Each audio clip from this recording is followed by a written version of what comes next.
आज जो पूरे भारत देश के अंदर social democratic party of India SDPI पूरा नेशन वाइड में ये एहतजाज कर रही है, जो लगातार जो हर 24 घंटे में एक मुसलमान की या तो क्रिश्चियन की या तो दलित की लिंचिंग हो रही है।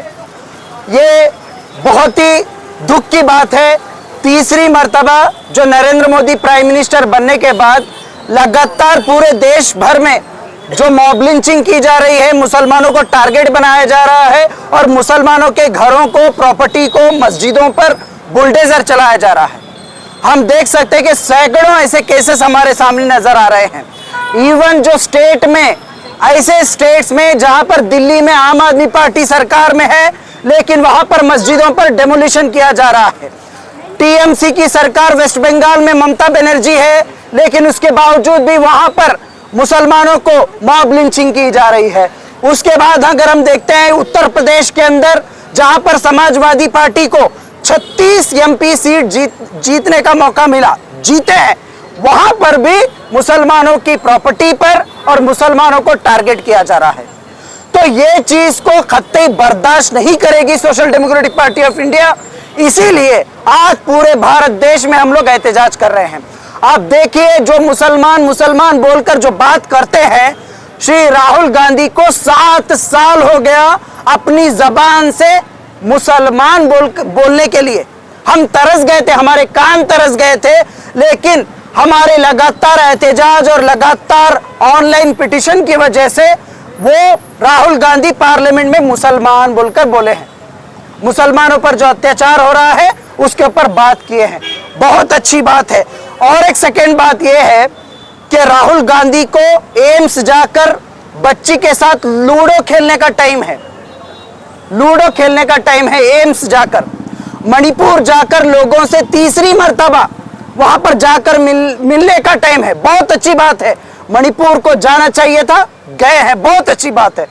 जो शहीद हुए हैं, जो लोग जो शहीद हुए हैं जंग के अंदर या फिर जो शहीद हुए हैं बॉर्डर के अंदर, उनसे जाकर जो मुलाकात की है उनके फैमिली से राहुल गांधी, बहुत अच्छी बात है।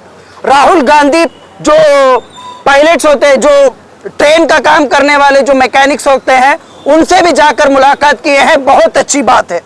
लेकिन मैं राहुल गांधी से और कांग्रेस पार्टी से पूछना चाहता हूं, इनके पास थोड़ा सा भी टाइम नहीं है जो मॉब लिंचिंग के अंदर जो लोग शहीद हुए हैं उनके फैमिली से मुलाकात करने के लिए?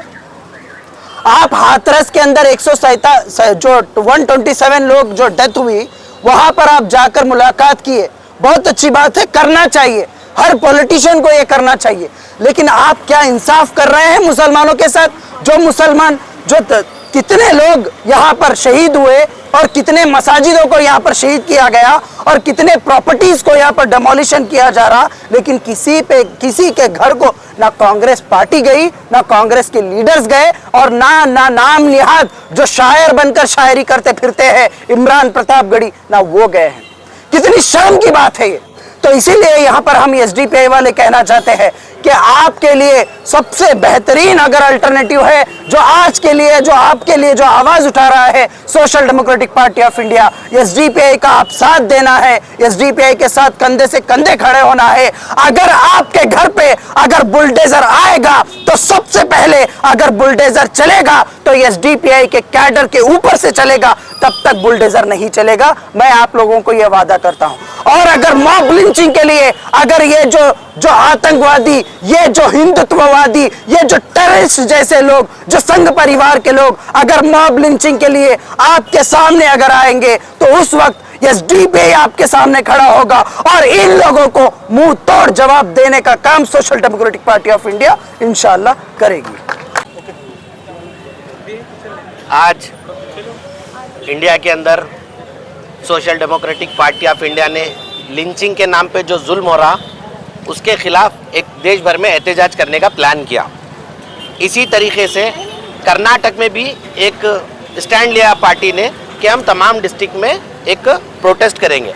मैं आपको एक चीज़ वाज़े तौर पे बताना चाहता हूँ, इंडिया भर में लोगों को लिंचिंग का मतलब, मॉब लिंचिंग का मतलब क्या होता बोले तो, मॉब लिंचिंग, एक आदमी कुछ इंसिडेंट कर रहा था, कुछ लोग जमा होकर उसके ऊपर हमला करे, उसको मारे, यानी कि मॉब लिंचिंग, अचानक कुछ लोग जमा होकर मारे, इसको मॉब लिंचिंग बोलते हैं। लेकिन मुझे ताज्जुब लगता है ये मॉब लिंचिंग नहीं है, ये वेल ट्रेंड आतंकवादियों का एक ग्रुप है जो पूरे इंडिया में काम करता है।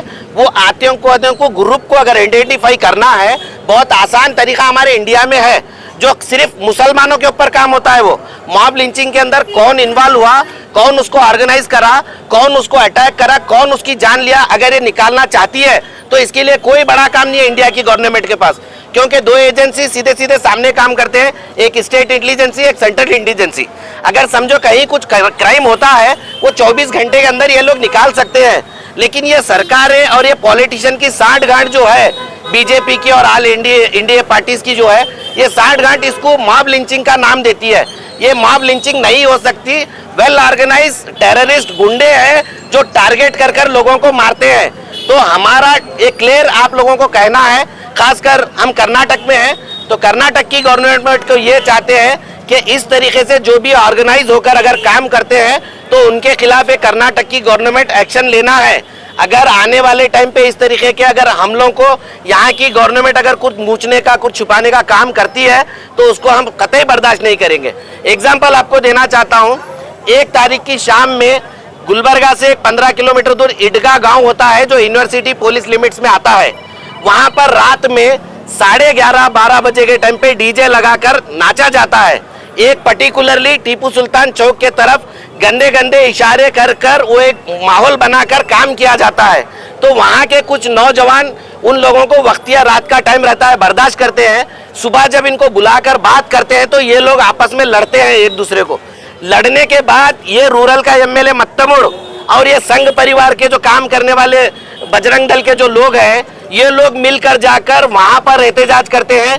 गुलबर्गे का तिम्मापुरी सर्कल पे एहतजाज करते हैं और उसी तरीके से पुलिस डिपार्टमेंट पे ये दबाव बनाते हैं कि वो हिंदुओं ने मुसलमानों ने हिंदुओं के ऊपर राम का गाना बजाने पर किया है। एक्चुअल वो नहीं है, उसका फॉल्ट अलग है। रात में शादी को इतने रात में क्यों बजा रहे हैं बोलकर उनका पूछने का कसूर है। अगर यहाँ का पुलिस डिपार्टमेंट सही काम करता तो ये प्रॉब्लम नहीं होता। और मैं यहाँ के डिपार्टमेंट को एक चीज़ क्लियर बताना चाहता हूँ, एज ए जिला सदर मैं तकरीबन 3 साल से जिम्मेदारी में हूँ, 2010 से भी जिम्मेदारी में हूँ। जब कभी भी एसडीपीआई एक प्रोटेस्ट करने के बारे में पूछती है, इनके 50 सवालात एसडीपीआई के ऊपर आते हैं। 8 तारीख को हम लोग एक मुस्लिम चौक के अंदर 2 घंटे का एक पीसफुली प्रोटेस्ट करते हैं बोलकर हम पूछते हैं। तो हमारे को पुलिस डिपार्टमेंट से आज 12 बजे एक लेटर आता है, वो लेटर पे बोलते हैं साइन करो। क्या है, आज आप प्रोटेस्ट नहीं कर रहे, पोस्टपोन करें। अरे क्यों भाई, सारी चीजें हम आपको पूछकर करना है क्या? और कल जाकर मिलकर माइक परमिशन पूछते हैं। आज ये छोटा माइक ये जो यूज करने की हमारी हालत क्यों है, ये डिपार्टमेंट जानबूझकर ऐसे चीजों को लोगों में अवेयरनेस होने देना नहीं चाहता। और ये कांग्रेस सरकार इन्वॉल्व है। यहाँ पे प्रियंका खरगे साहब इंटरनल कुछ मैसेज दिए हैं कि एसडीपीआई को दबा के रखना ताकि मुसलमान लोग कांग्रेस से खिसक ना जाए। आने वाले टाइम पे मैं क्लियर आप पुलिस डिपार्टमेंट को बोलना चाहता हूँ, हम आपको कोऑपरेट कर कर काम करना चाह रहे हैं। अगर आने वाले टाइम पे आज जैसा सताया गया, अगर वैसा सता कर आप कोशिश करेंगे, हमारे को आपसे प्रॉब्लम करना नहीं है। लेकिन आने वाले टाइम पे ऐसा सताएंगे, फिर यहाँ पर क्या होगा, इसके जिम्मेदार गुलबर्गा की पुलिस डिपार्टमेंट ही रहेंगी। ये as a district president Syed Dastagir मेरा क्लियर मैसेज है डिपार्टमेंट।